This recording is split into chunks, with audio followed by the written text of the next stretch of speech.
हाँ, आज हम पढ़ेंगे हॉर्टिकल्चर क्या होता है, उसका इम्पोर्टेंस क्या है, इंडिया में और वर्ल्ड में हॉर्टिकल्चर का स्टेटस क्या है, स्कोप क्या है वेजिटेबल और स्पाइस क्रॉप का, और उसके बाद हम पढ़ेंगे क्लासिफिकेशन के बारे में। सबको स्लाइड विजिबल है? Yes ma'am. ओके। सो पहले हम बात करेंगे हॉर्टिकल्चर की। हॉर्टिकल्चर जो है वो एक एग्रीकल्चर की ही ब्रांच है, जिसमें हम क्या करेंगे, जिसमें हम कल्टीवेशन और मैनेजमेंट की स्टडी करते हैं रिगार्डिंग द गार्डन क्रॉप्स। अब गार्डन क्रॉप्स में क्या क्या आएगा, उसमें आता है fruits, vegetable, nuts, seeds, herbs, sprouts. Mushroom भी हॉर्टिकल्चर के अंडर ही आएंगे, फ्लावर्स और ऑर्नामेंटल प्लांट्स। ये सारी चीजें हम हॉर्टिकल्चर के इस कोर्स में हम पढ़ेंगे। इनका कल्टीवेशन, इनका मैनेजमेंट कैसे होता है, इनका मार्केटिंग कैसे होता है, ये सारा चीज हॉर्टिकल्चर में इंक्लूड होता है। इसके अलावा जो चीजें हॉर्टिकल्चर में आती है वो है landscape gardening, nursery management. Landscape gardening में क्या आएगा, जैसे कि जो गार्डन डिजाइन करते हैं, डिफरेंट टाइप्स ऑफ गार्डन्स होते हैं, फॉर्मल गार्डन, इनफॉर्मल गार्डन, ये सब चीजें आएगी लैंडस्केप गार्डनिंग में। उसके बाद नर्सरी मैनेजमेंट में, मतलब कि जो भी हम जैसे वेजिटेबल्स में ही देख लो, हम कुछ कुछ क्रॉप्स जो है वो डायरेक्ट सोन करते हैं, कुछ कुछ क्रॉप जो है हम पहले उनकी नर्सरी बनाएंगे, छोटे छोटे सीडलिंग्स बनाएंगे और फिर हम वो ट्रांसप्लांट करते हैं। तो उस नर्सरी का मैनेजमेंट कैसे करते हैं ये भी हम हॉर्टिकल्चर में पढ़ेंगे, और प्लांट कंजर्वेशन भी हम पढ़ेंगे। Horticulture mainly focuses on improving plant, मतलब जो प्लांट की ग्रोथ होती है उसमें क्या फिजियोलॉजी है ये भी हॉर्टिकल्चर में आता है। इल्ड कैसे आता है, मतलब किसी भी अगर क्रॉप का हम ब्रीडिंग ऑब्जेक्टिव देखते हैं तो फर्स्ट ब्रीडिंग ऑब्जेक्टिव दैट हमें चाहिए हायर इल्ड। तो हाई यील्ड हम कैसे ले सकते हैं, उसके लिए हमें क्या क्या प्रैक्टिसेस, मैनेजमेंट प्रैक्टिसेस हमें फील्ड में यूज करनी होती है, इन सब चीज़ों के बारे में हम पढ़ेंगे। To get high quality of produce हम क्या क्या मैनेजमेंट प्रैक्टिसेस यूज करेंगे। उसके बाद जो different types of paste and diseases आती है हमारे क्रॉप्स पे, तो उनसे हम कैसे हमारे क्रॉप का बचाव करेंगे, ये सारी चीज़ें हम हॉर्टिकल्चर में पढ़ेंगे। सबसे पहले हम फर्स्ट एडवांस एस्टीमेट के बारे में पढ़ेंगे, जो 2023-24 का फर्स्ट एडवांस एस्टीमेट दिया है। इसमें है कि इंडिया में total area of horticulture, total area जो है according to first advance estimate of 23-24 जो है 28.77 मिलियन हेक्टर। मतलब इंडिया में इतने एरिया पे हॉर्टिकल्चर का प्रोडक्शन होता है। और अगर प्रोडक्शन की बात करेंगे, टोटल हॉर्टिकल्चर का प्रोडक्शन इन 2022-23 था 355.48 मिलियन टन्स। और जैसे हम हॉर्टिकल्चर में सबसे ज़्यादा तो वेजिटेबल का प्रोडक्शन होता है, सेकंड नंबर पे आएगा फ्रूट प्रोडक्शन, और उसके बाद जो बचा होता है वो होता है फ्लोरिकल्चर के जो क्रॉप्स है, प्लांटेशन क्रॉप्स है, ये सारी क्रॉप्स का थर्ड नंबर पे आएगा। तो जैसे आप देख सकते हैं कि वेजिटेबल प्रोडक्शन 2022-23 में जो फर्स्ट एडवांस एस्टीमेट है उसके अकॉर्डिंग है इंडिया का 212.55 मिलियन टन्स, और जो फ्रूट प्रोडक्शन है वो है 110.21 मिलियन टन्स। अब इसमें से जो 32 टन्स बचता है वो सारा जाएगा फ्लोरिकल्चर और प्लांटेशन क्रॉप्स में। इसमें जो मैंने चीजें हाईलाइट करके रखी है वो आपको थोड़ी थोड़ी ध्यान में रखनी है, क्योंकि डेटा बेस पे क्वेश्चन आ सकता है। सो मोटा मोटा जो डेटा बेस है इस साल का, पिछले साल का, कितने परसेंट बढ़ा, थोड़ा थोड़ा आप सबको याद रखना है। क्या सबको ये चीज क्लियर है? Hello? Yes ma'am. Yes ma'am. जो मैं बता रही हूँ सबको समझ में आ रहा है? जी मैम। Okay okay. हम बात करेंगे ओलेरी कल्चर के बारे में। ओलेरी कल्चर मतलब it is a branch of horticulture. ओलेरी culture vegetable science का ही एक दूसरा नाम है। तो ये जो ब्रांच है ये मेनली डील किसके साथ करेगी, देखो 5 चीजें है। एक हो गया cultivation, production, then storage, processing and marketing of vegetable crop. इस ब्रांच को हम कहेंगे ओलेरी कल्चर। अब ये जो ओलेरी कल्चर जो वर्ड है ना, वो बाइलिंगुअल वर्ड है, मतलब कि 2 लैंग्वेज से बना है। कैसे देखे, ओलेरिस, ओलेरिस जो वर्ड है वो लैटिन लैंग्वेज से आता है, जिसका मीनिंग होता है पॉट हर्ब्स। और जो कल्चर है वो इंग्लिश लैंग्वेज से आता है, उसका मतलब है कल्टीवेशन। मतलब जो पॉट हब्स है उनका हम कल्टीवेशन करेंगे तो उसे हम कहेंगे ओलेरी कल्चर।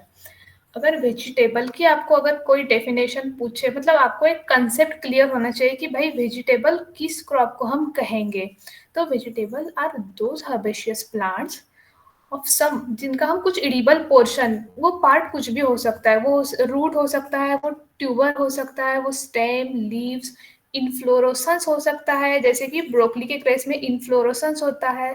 उसके बाद फ्रूट हो सकता है, जैसे टमाटो, ब्रिंजल, ये फ्रूट हो गए, और सीड हो सकता है। तो हम वो कंज्यूम करते हैं आइदर कुक्ड और इन रॉ फॉर्म, मतलब हम उसको कुक करके भी कर खा सकते हैं, हम उसको कच्चा भी खा सकते हैं, जैसे कि सलाद क्रॉप्स हो गई, वो हम कच्चे कंज्यूम करते हैं during the principal part of our meal. मतलब जैसे कि फ्रूट्स से वेजिटेबल कैसे डिफरेंट है वो इसी डेफिनेशन में हम समझेंगे। देखिए जो फ्रूट्स है वो हम कभी कुक करके नहीं खाते, लेकिन वेजिटेबल्स हम कंज्यूम करेंगे आइदर कुक्ड और रॉ। और फ्रूट हम राइप फॉर्म में जनरली कंज्यूम करते हैं, एज वेल एज इसमें क्या कहा गया है कि वेजिटेबल हम कब कंज्यूम करेंगे, during the principal part of our meal. लेकिन जो फ्रूट्स है वो हम एज ए डेजर्ट कंज्यूम करते हैं। तो ये फ्रूट्स और वेजिटेबल्स में मेजर डिफरेंस है। ठीक है, सबको समझ में आ गया? Hello. Yes, yes ma'am. Ma'am. Okay okay. अभी वेजिटेबल के सिनेरियो की बात करेंगे तो India is second largest producer of vegetable after China. Horticulture में भी इंडिया सेकंड लार्जेस्ट प्रोड्यूसर है। उसके बाद अगर क्रॉप वाइज बात करेंगे तो हमारा देश पीस और ओकरा में लीडिंग प्रोड्यूसर है। सेकंड पोजीशन में है ब्रिंजल, कैबेज, कॉलीफ्लावर और ऑनियन में। और थर्ड में आता है पोटैटो और टमाटो, इनके प्रोडक्शन में इंडिया इज थर्ड। तो ये जो ऊपर ऊपर का डेटा है ये सब आपको याद रखना है कि हमारे लीडिंग प्रोड्यूसर है, किसमें सेकंड लीडिंग प्रोड्यूसर है, ये सब चीजें आपको पता होनी चाहिए। उसके बाद हम बात करेंगे इम्पोर्टेंस एंड स्कोप की, मतलब वेजिटेबल्स का क्या इम्पोर्टेंस है, क्या स्कोप है इन ह्यूमन न्यूट्रिशन। देखो एक स्लाइड में पूरी चीज दी हुई है, बहुत डिटेल समझाऊंगी, अच्छे से याद रखना और ट्रिक भी बताऊंगी कि कैसे याद रखना है। इनसे एमसीक्यूज तो नहीं बनते, लेकिन जो कंसेप्चुअल क्वेश्चन है वो इस पेज से बनेंगे। और इस पेज से आप किसी भी चीज का, किसी भी मतलब फ्रूट, चाहे फ्रूट हो, चाहे वेजिटेबल हो, चाहे फ्लावर हो, आप मतलब कोई भी हॉर्टिकल्चर क्रॉप का इंपॉर्टेंस एंड स्कोप इजीली लिख पाओगे अगर आपको कभी थ्योरेटिकल भी क्वेश्चन आता है, और अगर एमसीक्यूज में आपको कोई कंसेप्चुअल क्वेश्चन भी आता है तो आप इजीली सॉल्व कर पाओगे, बस समझ लेना। सबसे पहले मैं आपको ट्रिप बताती हूँ। ट्रिप ये यहाँ पे जो ये पूरी है ना, ये मैंने ट्रिक लिखी है, ये है FCI में देसी बम। ओके, तो F3 लिखा है, मतलब मैं एक्सप्लेन करती हूँ। 1 F for farming system, 1 for small farmers and other, and third F for food and nutrition.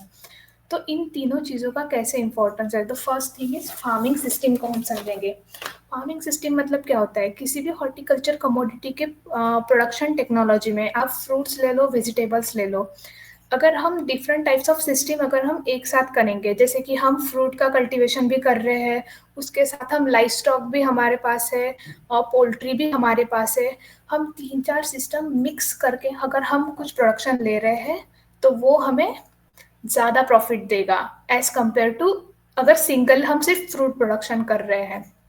Farming system हमें क्या इंडिकेट करता है, it is a mixture of more than 2 system. ठीक है, उसके बाद है स्मॉल फार्मर्स। जो वेजिटेबल क्रॉप्स है मेनली, अगर कोई स्मॉल फार्मर है और अगर वो फील्ड क्रॉप का कल्टीवेशन करेगा ऐसा, तो उसको कम इनकम, मतलब कम प्रोडक्शन होगा as compare to vegetable crops. So vegetable crops are more suitable for small land holders और स्मॉल फार्मर्स। उसके बाद आएंगे फूड एंड न्यूट्रिशनल सिक्योरिटी। जैसे कि हम जानते हैं vegetables are known as protective food. Protective food क्यों कहते हैं वेजिटेबल्स को, कोई बताएगा? Hello, why vegetables are known as protective food? Hello. Am I audible?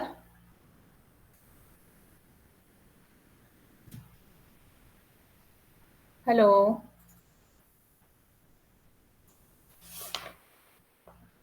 Hello, क्या मेरी आवाज आ रही है सबको? Yes ma'am. देखो, आप सबको रिप्लाई देना है ताकि मुझे पता चले कि आपको बातें समझ में आ रही है, ठीक है? क्या कोई जानता है कि वेजिटेबल्स को प्रोटेक्टिव फूड क्यों कहते हैं? अगर नहीं जानते हैं तो भाई आप ना भी बोल सकते हो। I am here to explain everything, okay? ठीक है, देखिए, क्योंकि vegetables in vitamins and minerals, that's why vegetables are known as protective food. So the consumption of vegetable will lead to food and nutritional security. उसके बाद हम आएंगे सी से, क्या आएगा? Cropping system. अब क्रॉपिंग सिस्टम में क्या क्या चीजें इनकॉर्पोरेट होती है? वो होगा क्रॉप रोटेशन। क्रॉप रोटेशन मतलब एक सीजन में अगर हमने कोई पर्टिकुलर क्रॉप ली है तो दूसरे सीजन में हमें दूसरी फैमिली की या दूसरी other than not related crop, other दूसरी क्रॉप लेनी है तो उसको हम कहेंगे क्रॉप रोटेशन। उसके बाद मल्टीपल क्रॉपिंग, मतलब कि एक साथ हमें बहुत सारी अलग अलग क्रॉप्स हम ले सकते हैं rather than a soul crop. एक ही क्रॉप नहीं, एक ही फील्ड में हम अलग अलग क्रॉप एक ही टाइम पे लेंगे तो उसको हम कहेंगे मल्टीपल क्रॉपिंग सिस्टम। उसके बाद है इंटरक्रॉपिंग। इंटरक्रॉपिंग में क्या होता है कि एक मेन क्रॉप होती है और एक आएगी, उसमें हम इंटरक्रॉप दूसरी लगाएंगे।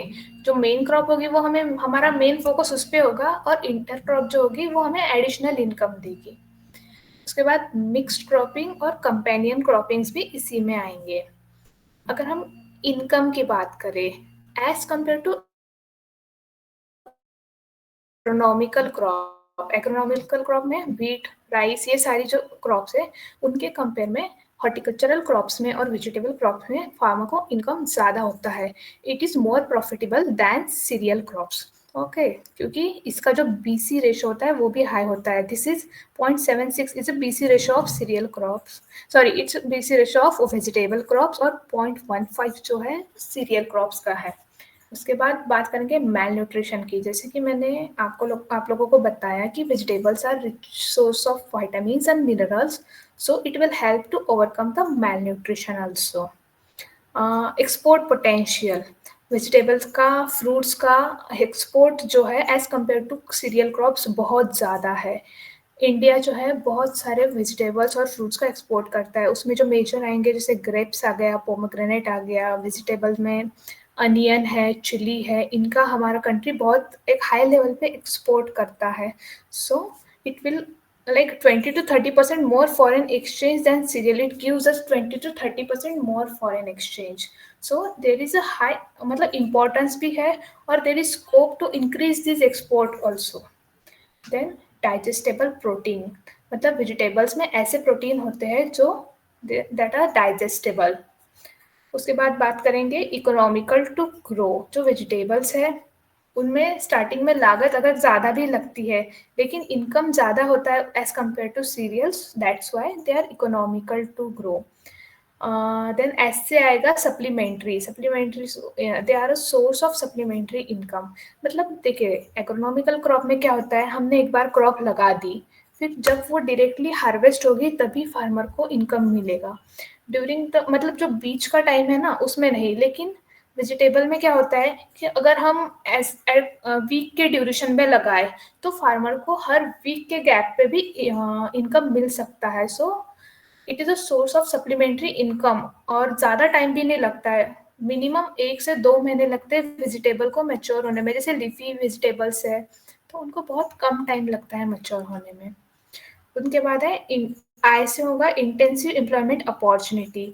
अब जैसे हॉर्टिकल्चर में हम देखेंगे कि पोस्ट हार्वेस्ट टेक्नोलॉजी में, नर्सरी में, रॉ मटेरियल फॉर प्रोडक्शन, मतलब जो इंडस्ट्रीज है उनके लिए भी horticultural commodities as a raw material use होती है।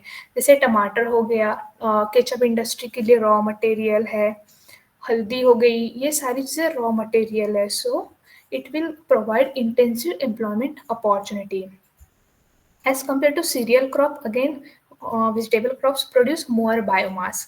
और अगर हम यूनिट एरिया वाइज अगर हम इनकम देखेंगे तो वो हॉर्टिकल्चरल क्रॉप्स में और वेजिटेबल क्रॉप में ज़्यादा होती है as compare to agronomical crop. उसके बाद ये एम जो है उसमें है medicinal value. The first one is medicinal value. There are many medicinal, मतलब बहुत सारी वेजिटेबल्स ऐसी है जिनकी कुछ ना कुछ मेडिसिनल प्रॉपर्टीज जिसमें होती है, जैसे हल्दी हो गया, अनियन हो गया, गार्लिक हो गया। ये सारे वेजिटेबल्स में कुछ ना कुछ मेडिसिनल प्रॉपर्टीज होती है। और अगर मैंडेज की बात करेंगे, जो दूसरा एम है, इट स्टैंड्स फॉर मैंडेज, मतलब कि कितने लोगों को ये एम्प्लॉयमेंट देता है। अगर वेजिटेबल कल्टीवेशन करेंगे तो it will give employment to 330 peoples, but as compare to cereal crops, अगर सीरियल क्रॉप अगर हम लगाते हैं तो वो 188 लोगों को ही एम्प्लॉयमेंट प्रोवाइड करता है। सो वेजिटेबल द मतलब कल्टीवेशन ऑफ वेजिटेबल क्रॉप और horticultural crop give more number of employment days also. तो ये था पूरा इम्पोर्टेंस एंड स्कोप। अब इसमें अगर किसी को कोई डाउट है, कुछ चीज समझ नहीं आई, तो आप मुझे बता सकते हो। हेलो, क्या सब समझ आ रहा है जो मैं बता रही हूँ? Yes ma'am. ओके, तो हम यस आगे मैम। बढ़ते हैं।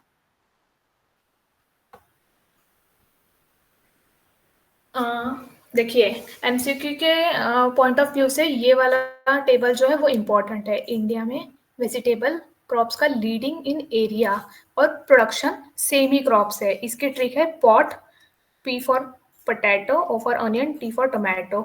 तो एरिया और प्रोडक्शन का जो ये है वो सेम है। Highest area of potato, then onion, then tomato, and production also same. But in case of productivity, highest productivity of tapioca and cabbage. तो ये चीज़ें आपको याद कर लेनी है। उसके बाद अगर स्टेट वाइज बात करें तो Uttar Pradesh is leading producer of horticultural commodities. Okay, और state having highest area under drip irrigation is Andhra Pradesh. उसके बाद state having highest area under sprinkler irrigation is Rajasthan. ये सारे जो इंपॉर्टेंट पॉइंट्स हैं ये सारे आपको याद रखने हैं। अब state having highest area under irrigation coverage, इसका मीनिंग क्या हो गया कि देखो दो टाइप से होगा, एक तो रेनफेड फार्मिंग हो गया, एक इरिगेटेड हो गया। अब इस सेंटेंस में इनका कहना है कि किसी भी प्रकार का इरिगेशन देके अगर कोई मतलब फार्मिंग कर रहा है, वो फ्लड इरिगेशन भी हो सकता है, ड्रिप इरिगेशन भी हो सकता है, स्प्रिंकलर इरिगेशन भी हो सकता है। तो ऐसा कौन सा राज्य है जिसमें हाईएस्ट इरिगेशन कवरेज है? तो वो है पंजाब। उसमें 98.78% एरिया जो है वो अंडर इरिगेशन आता है। उसके बाद आता है state having highest cropping intensity. अब इस क्रॉपिंग इंटेंसिटी से हम क्या समझते हैं? क्रॉपिंग इंटेंसिटी मतलब देखो, जैसे जनरली दो सीजन होते हैं मेन, एक होता है खरीफ सीजन, एक होता है रबी सीजन, और इनके बीच का तीसरा सीजन होता है जेड सीजन। जेड सीजन जानते हो? खरीफ सीजन मतलब मेन रेनी सीजन होगा, रबी सीजन जो विंटर में आता है, और जो थर्ड सीजन होता है वो जेड क्रॉप्स हम कहते हैं, जिसमें जेड सीजन। ठीक है, तो क्रॉपिंग इंटेंसिटी मतलब कि हम एक साल में कितने सीजन में क्रॉप लगा रहे हैं। तो अगर तीनों के तीनों सीजन में अगर हम उस लैंड में, पर्टिकुलर लैंड में अगर कल्टीवेशन ले रहे हैं किसी चीज़ का, तो उसकी हाईएस्ट इंटेंसिटी होगी। अगर हम एक सीजन के लिए उसको मतलब कोई क्रॉप नहीं ले रहे हैं तो उसकी क्रॉपिंग इंटेंसिटी कम हो जाएगी। So the state having highest cropping intensity is also Punjab, and the state having highest fertilizer use is also है पंजाब। पंजाब में 249 kg पर हेक्टेयर इतना फर्टिलाइजर यूज होता है। उसके बाद हम जाएंगे क्लासिफिकेशन पे। तो most important is botanical classification. जैसे कि हम जानते हैं बोटानिकल क्लासिफिकेशन में मेनली टू टाइप्स होते हैं। First is monocotyledon and dicotyledons. Total जितने भी दुनिया में वेजिटेबल्स है वो कितने? 200 स्पीसीज है वेजिटेबल्स की, विच कम्स अंडर 78 फैमिलीज। ये सब मैंने शॉर्टकट लिखा है, आपको समझ लेना है। बहुत जगह मैंने शॉर्टकट्स लिखे हैं, मैं सारी चीजें बताऊंगी, आप नोट डाउन कर लेना कि मैंने क्या क्या लिखा है, ताकि जब आप रिवाइज करो तो आपको कोई डाउट ना हो। So total vegetables are 1200 species which comes under 78 families. अब अगर हम उसको डिवाइड करेंगे मोनोकॉट्स और डाइकॉट्स में, तो 860 स्पीसीज ऑफ जो है प्लांट्स की, जो वेजिटेबल्स की, वो मोनोकॉट्स के अंडर आती है, और ये 860 स्पीसीज आएंगी 59 फैमिलीज के अंडर। और जो डाइकॉट्स है, सॉरी ये मैंने उल्टा लिख दिया है, ये आपको चेक करना है। ये 340 जो है मोनोकॉट्स है, 860 जो है डाइकॉट्स है। आई एम रियली सॉरी, ये थोड़ा मेरे से मिस्टेक हो गया है। उसके बाद क्लासिफिकेशन हम देखेंगे फोटो पीरियड के बेसिस पे। मेन जो है, हमें बॉटनिकल क्लासिफिकेशन में हम क्या पढ़ते हैं, scientific name, family, chromosome number. अब इतने सारे वेजिटेबल्स है, तो रोज क्लास में एंडिंग में हम क्या करेंगे, हम we are going to revise the 10 names, मतलब जो 10 वेजिटेबल्स हैं उनके हम साइंटिफिक नेम, फैमिलीज और क्रोमोसोम नंबर 10 वेजिटेबल्स के करके हम डेली याद करेंगे, ताकि इतना सारा जो वेजिटेबल्स है उनके सारे हम साइंटिफिक नेम याद कर सके। तो ये हम डेली इसकी प्रैक्टिस करेंगे। बाकी सारे जो क्लासिफिकेशन है वो मैं आपको आज ही एक्सप्लेन करूंगी। The first one is classification based on photo period, मतलब कि डे लेंथ कितना है, फोटो पीरियड कितने टाइम के लिए मिल रहा है, उसके बेसिस पे तीन तरीके से क्लासीफाई होता है। ये सब जानते हैं। जैसे कि फर्स्ट है डे न्यूट्रल क्रॉप्स, मतलब जो फोटो इनसेंसिटिव होते हैं, कितने टाइम के लिए सनलाइट प्रोवाइड हो रही है, ये चीज क्रॉप को मैटर नहीं करती, स्टिल वो फ्लावरिंग कर जाता है डे न्यूट्रल वेजिटेबल्स। उसके बाद है long day vegetables. Long day vegetables में क्या होगा, it will require 12 to 14 hours of light for flowering purpose. और थर्ड है short day vegetables. Short day vegetables में it will require 8 to 10 hours of light for flowering purpose. तो ये जो classification based on photoperiod है, ये flowering के लिए चाहिए इतना आवर्स ऑफ लाइट। ये सारे इसके एग्जाम्पल्स है। डे न्यूट्रल्स में मेनली सारे क्यूकरबिट्स डे न्यूट्रल्स में आएंगे। देखिए tomato, brinjal, chilli, bell pepper, मतलब सोलैनिशियस क्रॉप्स भी डे न्यूट्रल में आएंगे, एक्सेप्ट पोटैटो। पोटैटो जो है वो लॉन्ग डे प्लांट है।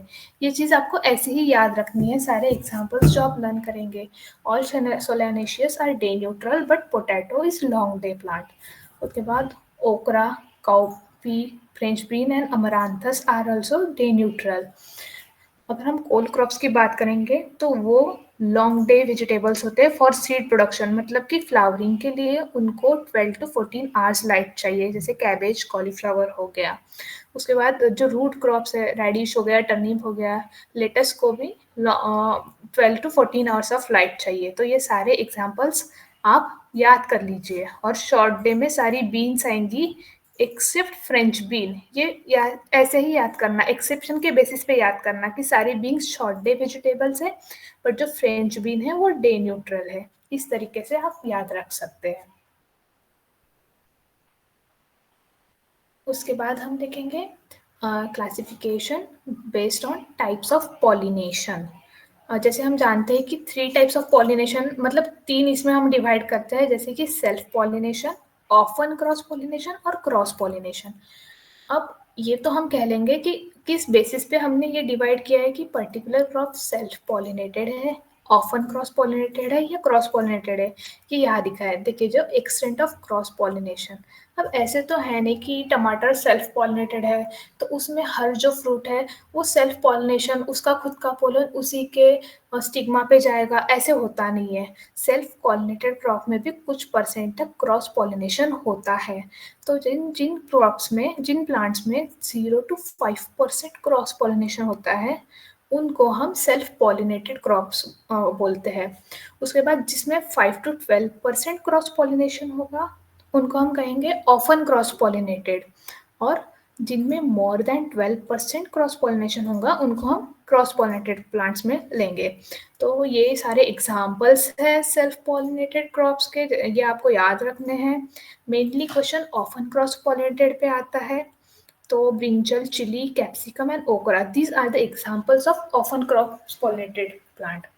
और क्वेश्चन अगर ऐसा आया कि बेसिकली ब्रिंजल किस टाइप का है, मतलब कि ओरिजिनली ये सारे सेल्फ पॉलिनेटेड है, but due to some reason they are cross pollinated, मतलब क्रॉस पॉलिनेशन का परसेंटेज उनमें ज़्यादा होता है। जैसे कि ब्रिंजल में हेटेरोस्टाइली होती है, हेटेरोस्टाइली मतलब स्टाइल का लेंथ अलग अलग होता है, उसकी वजह से इसमें क्रॉस पॉलिनेशन परसेंटेज ज़्यादा है। तो ऐसे रीज़न है।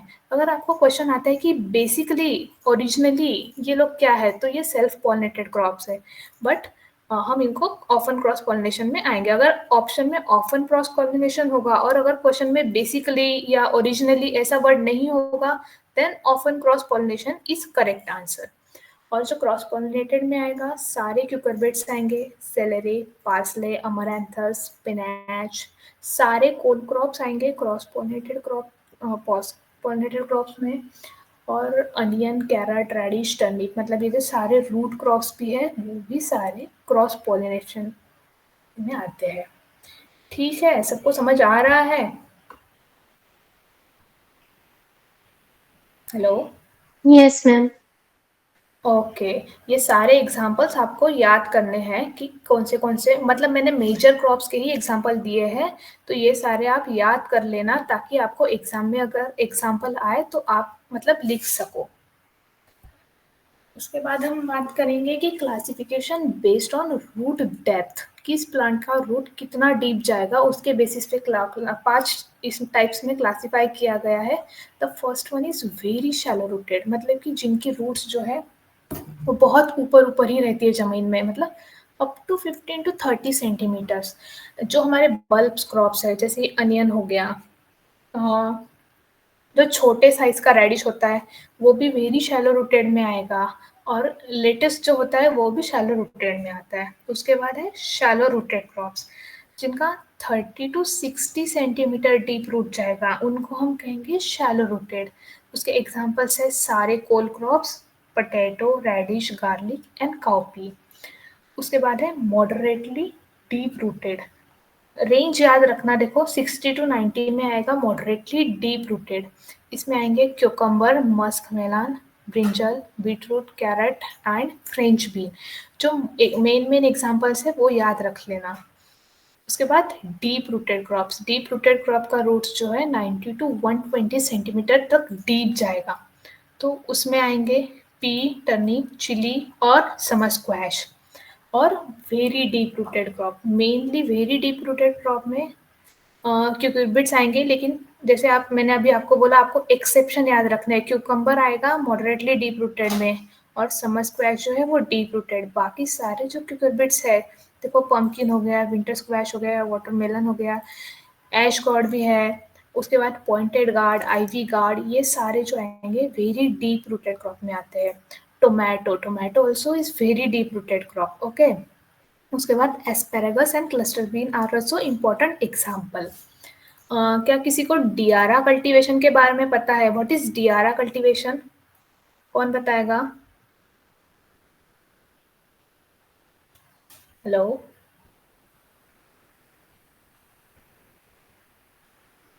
हेलो, क्या मेरी आवाज आ रही है सबको?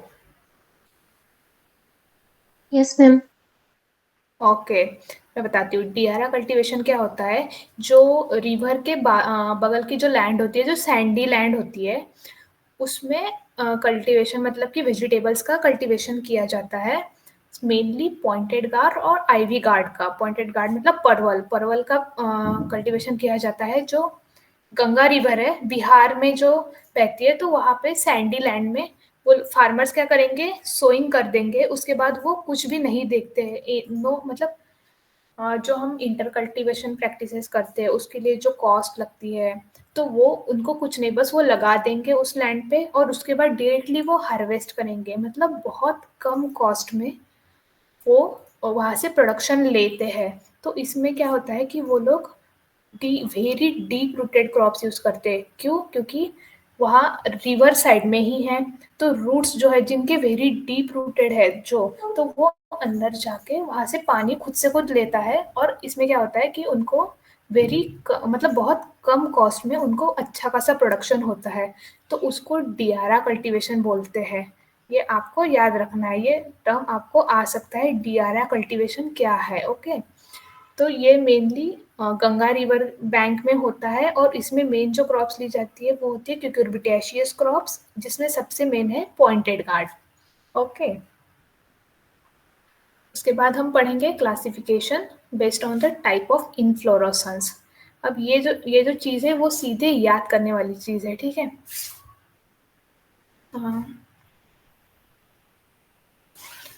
जो एक मिनट, सॉरी, जो कोल क्रॉप्स है,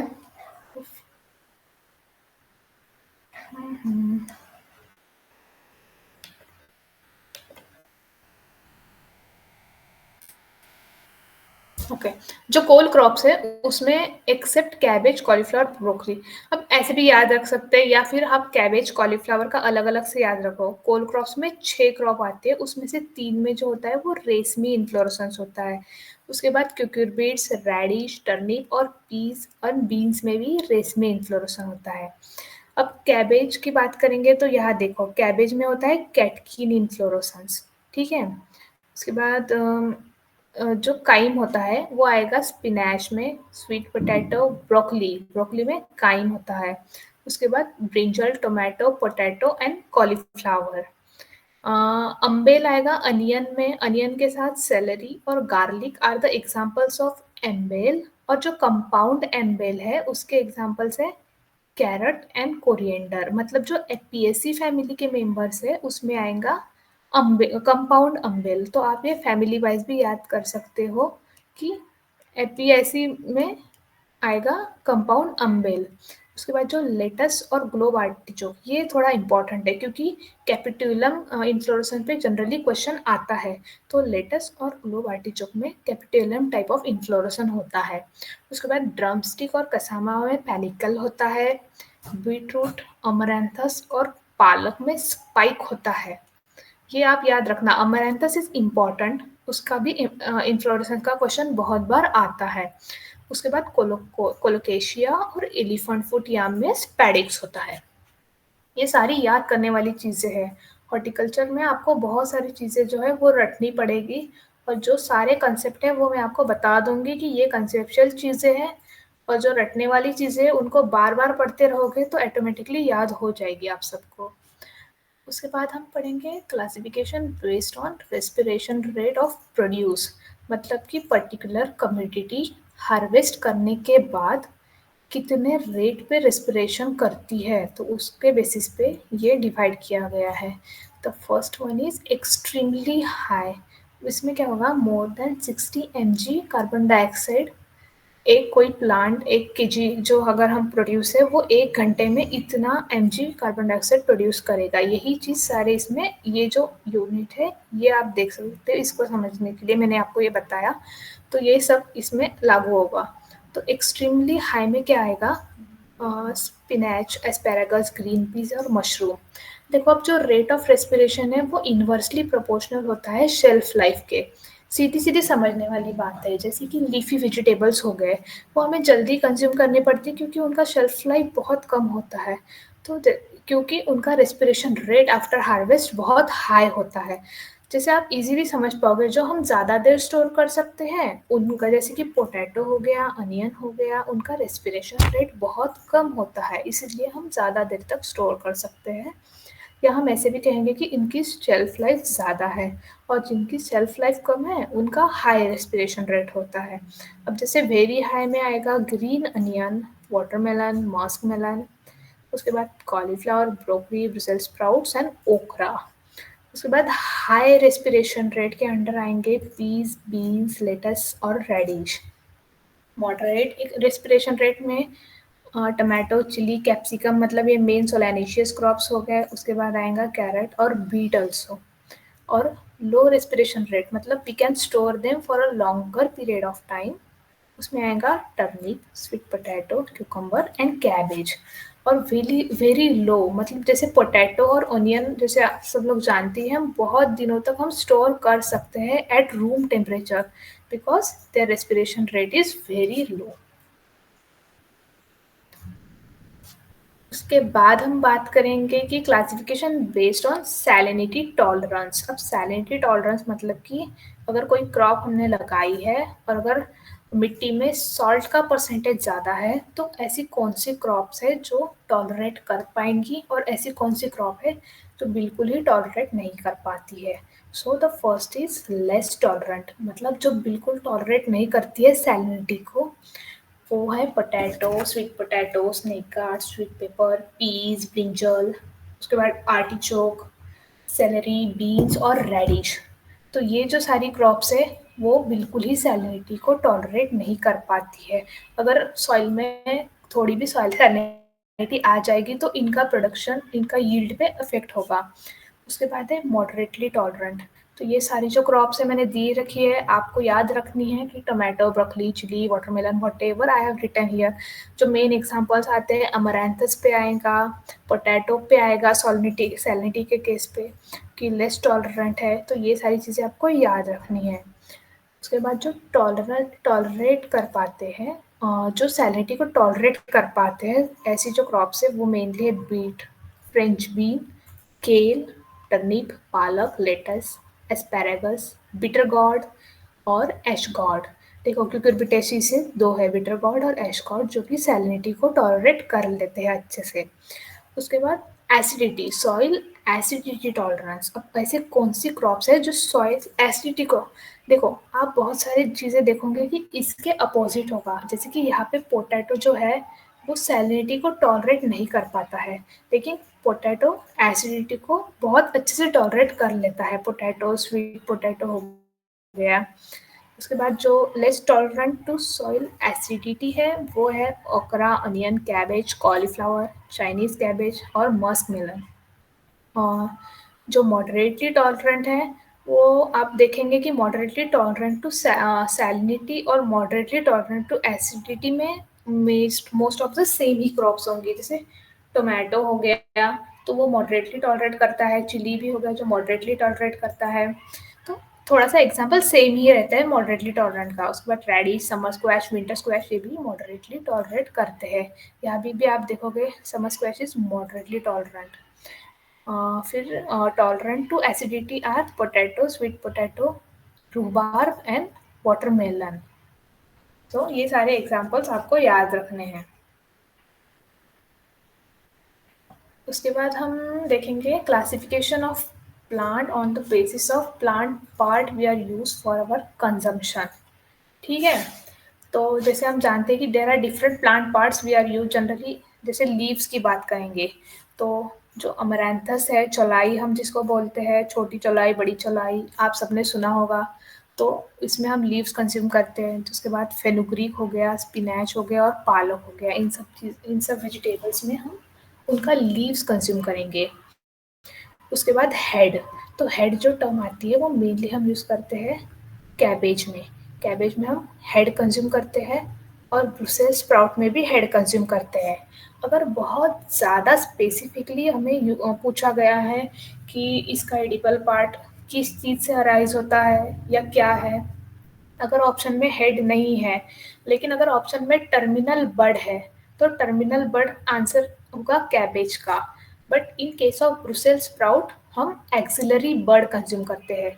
ये दोनों में डिफरेंस है, बाकी हम दोनों को हेड टर्म भी यूज कर सकते हैं।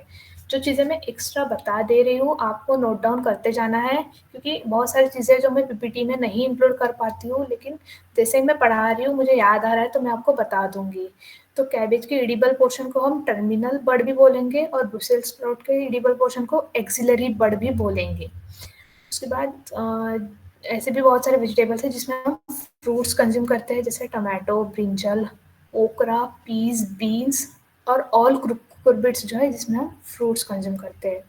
अब जो ये तीन है, ओकरा, बीन्स और पीज और बीन्स, इसमें हम पॉड भी कह सकते हैं और पॉड एक तरह से फ्रूट ही हुआ, तो वो इसलिए मैंने फ्रूट के अंदर ही डाला है।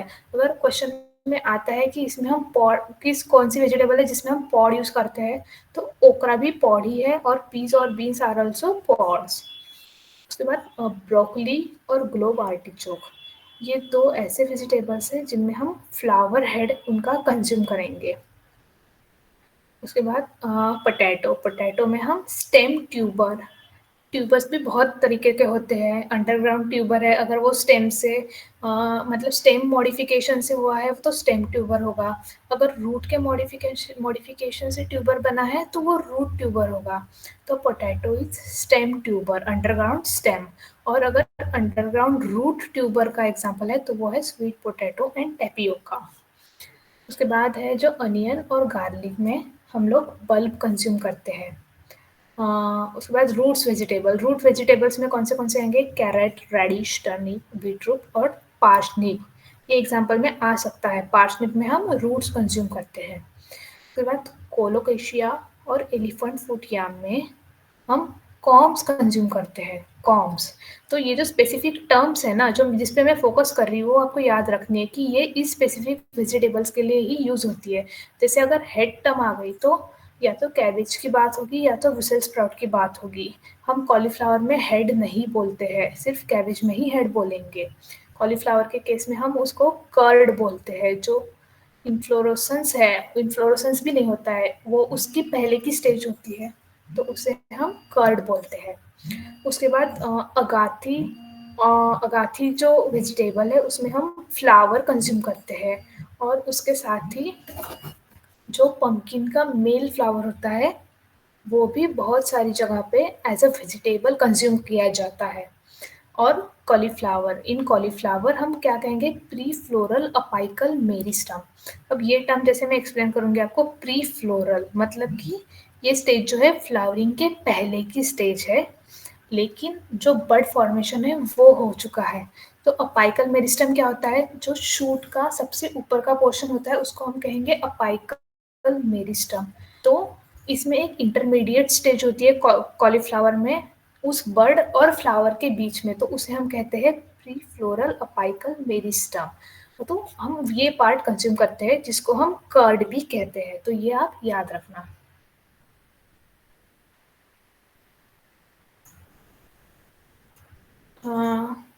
उसके बाद क्लासिफिकेशन बेस्ड ऑन फोटोसिंथेसिस।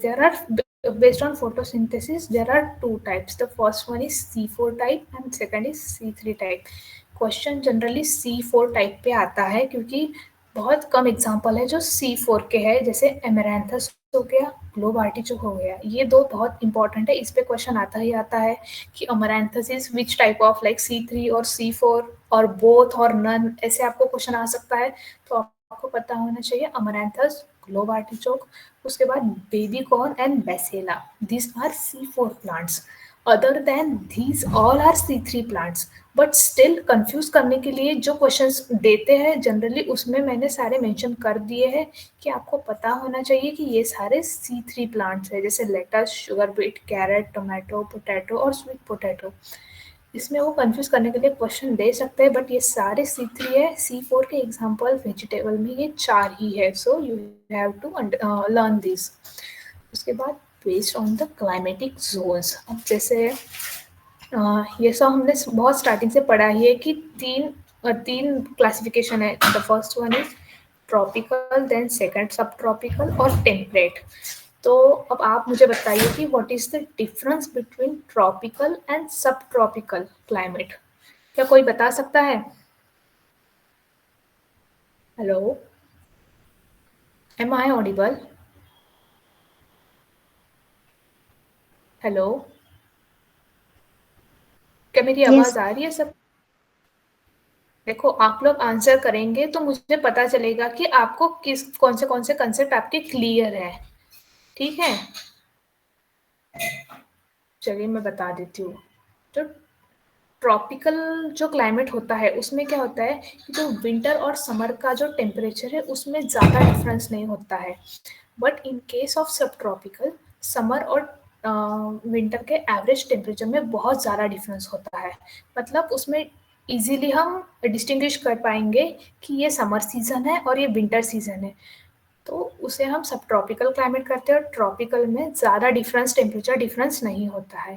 और टेम्परेट तो आप लोग जैसे जानते ही है, टेम्परेट में जनरली डिसीडियस क्रॉप्स होते हैं, क्योंकि एक समय आता है कि जब बहुत एक्सट्रीम कोल्ड हो जाते हैं, उस टाइम वो प्लांट सर्वाइव करना चाहिए, तो इसलिए most of the deciduous crops temperates में आते हैं। अब वेजिटेबल्स को अगर हम डिवाइड करेंगे तो ट्रॉपिकल्स में आएंगे, tomato, brinjal, cucumber, okra, French bean, cowpea, most of the cucurbits जो है वो ट्रॉपिकल में आएंगे। जो जो सभी वार्म सीजन वेजिटेबल्स है वो सारे आएंगे ट्रॉपिकल में। उसके बाद सब ट्रॉपिकल में कौन से आएंगे जिनका वाटर रिक्वायरमेंट थोड़ा सा लेस है और जो थोड़ा कोल्ड भी टॉलरेट कर पाते हैं, ऐसे क्रॉप्स आएंगे सब ट्रॉपिकल में। तो उसके एग्जांपल्स है ginger, turmeric, tomato, chilli, brinjal and gourds also. इसमें सारे गॉड्स आएंगे। उसके बाद टेम्परेट वेजिटेबल्स में सबसे मेन है cole crops, radish, carrot, potato is also temperate crop. उसके बाद पी, एस्पैरागस एंड रूबार्ब, ये जो सारे हैं वो टेम्परेट क्रॉप्स है। तो ये जो मैंने अभी तक आपको बताया, इसमें किसी को डाउट है? ये सारे टाइप्स का क्लासिफिकेशन था, जो वेजिटेबल्स का जो क्लासिफिकेशन है ये मैंने आपको पढ़ाया। क्या इसमें किसी को डाउट है? आप No, पूछ ma'am. सकते हो जो। ओके। उसके बाद जैसे मैंने आपको बताया कि हम बॉटनिकल क्लासिफिकेशन है जो डेली डिस्कस करेंगे, क्योंकि साइंटिफिक नेम याद करना एक बहुत बड़ा टास्क है। तो हम डेली अगर थोड़े थोड़े करके साइंटिफिक नेम याद करेंगे तो वो हमारे लिए ही इजी होगा। मैं जो आपको बताऊंगी you have to note it down, क्योंकि इंपॉर्टेंट चीज़ें ही बता रही हूँ, नोट्स में पीपीटी में नहीं है, लेकिन क्वेश्चन में आ सकती है आपके फाइनल पेपर में भी, और आपकी जो वीकली टेस्ट होगी उसमें भी ये चीज़ें आएगी। तो डेली हम 10-10 वेजिटेबल्स, फ्रूट्स और फ्लावर्स ऐसे करके सारे साइंटिफिक नेम हम लर्न करने वाले हैं। तो first one is New Zealand spinach. क्या किसी ने पढ़ा है न्यूजीलैंड स्पिनैच के बारे में? कोई जानता है what is New Zealand spinach? Okay, कोई जानता है what is the scientific name of New Zealand spinach?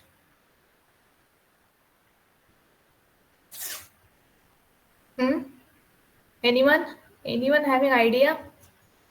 Okay, आप लिख लो, मैं बताऊंगी आपको, आप नोट डाउन कर लो। We have to revise it daily, so हम सबके वो लर्न हो जाएंगे। तो न्यूजीलैंड स्पिनैच का साइंटिफिक नेम है टेट्रागोनिया एक्सपांसा और उसका क्रोमोसोम नंबर है 32। टेट्रागोनिया एक्सपांसा। क्या सब लोग सुन पा रहे हैं? हेलो। Yes, ma'am. ओके, उसके बाद अमरैंथस। अमरैंथस का साइंटिफिक नेम कोई बताएगा? Anyone please? अमरैंथस, अमरैंथस का पता होगा, अमरैंथस ट्राइकलर। ओके, अमरैंथस का साइंटिफिक नेम है अमरैंथस ट्राइकलर। उसके बाद कैरेट। कैरेट का साइंटिफिक नेम देखो, जिनको आंसर आता है अगर वो आंसर दे, और सेशन अगर इंटरेक्टिव रहा तो ज्यादा मजा आएगा पढ़ने में। सो अगर जिनको आंसर आता है फटाफट आप आंसर देते जाओ। डाकस करोटा मैम। या डेकस कैरोटा। क्रोमोसोम नंबर किसी को पता है कैरेट का? Chromosome number is 18। ओके, ये सब आपको नोट डाउन कर लेने हैं डेली 10-10, और आप उनको कल दिन भर याद करते रहना। ये 10 साइंटिफिक नेम ही आपको कल दिन भर याद करने हैं, ठीक है? उसके बाद सेलेरी। सेलेरी का scientific name anyone knows? Okay, celery is Apium graveolens. Apium graveolens, and the chromosome number is 22. उसके बाद कोरिएंडर। कोरिएंडर का साइंटिफिक नेम एनीवन प्लीज? जो इजी क्रॉप्स है, जो मोस्ट मतलब जो मेजर क्रॉप्स है, उनके तो मैं आपसे आंसर एक्सपेक्ट करती हूँ। जो टफ है वो मैं आपको कोरिएंडम बताऊंगी। सटाइवम। या coriandrum sativum, and the chromosome number is 22। उसके बाद कॉलीफ्लावर। मस्टर्ड फैमिली के अंडर आता है कॉलीफ्लावर। साइंटिफिक नेम बताओ। Brassica oleracea capitata. Brassica oleracea capitata is cabbage. I am asking about cauliflower. Brassica oleracea botrytis. Yeah, correct. The cauliflower is Brassica oleracea variety botrytis. So, और chromosome number है जो सारे cole crops का chromosome number आएगा 18। Yes, correct. उसके बाद cabbage है brassica oleracea variety, और फार्मर स्पीसीज क्या आएगा? कैपिटाटा। कैबेज में ही जैसे हम डिवाइड करते हैं व्हाइट कैबेज, रेड कैबेज और सेवॉय कैबेज, ठीक है। So the first one is white cabbage में आएगा brassica oleracea, variety capitata, forma species alba. In red cabbage it is forma species rubra and in savoy cabbage it is sabauda. तो ये 3 चीजें आपको याद रखनी है। क्या सब लोगों ने नोट डाउन कर ली ये चीज? एक उसके बाद स्प्राउटिंग ब्रोकली। चलो कोई बताओ स्प्राउटिंग ब्रोकली का साइंटिफिक नेम क्या है?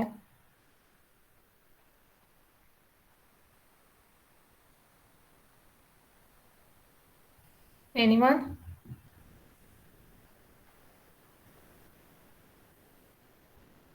यस मैम, क्या किसी को पता है brassica sprouting oleracea broccoli? Variety italica. या exactly, brassica oleracea variety italica, और इसका भी क्रोमोसोम नंबर जो है वो 18 है। तो इतने जो साइंटिफिक नेम है आपको कल दिन भर इसका प्रैक्टिस करना है, ये सब याद करने हैं। डेली 10-10 करके हम सारे साइंटिफिक नेम्स लर्न करेंगे। ओके, अब जो कुछ मैंने पढ़ाया अगर किसी को डाउट है तो पूछ सकता है। Anyone have any doubt? Ma'am celeries का बॉटनिकल नेम बताइए। सेलेरी का बॉटनिकल नेम, एक मिनट, सेलेरी का बॉटनिकल नेम है apium graveolens, APIUM, apium, GRAVEALENS, graveolens. Okay, उसका क्रोमोसोम नंबर 22 है।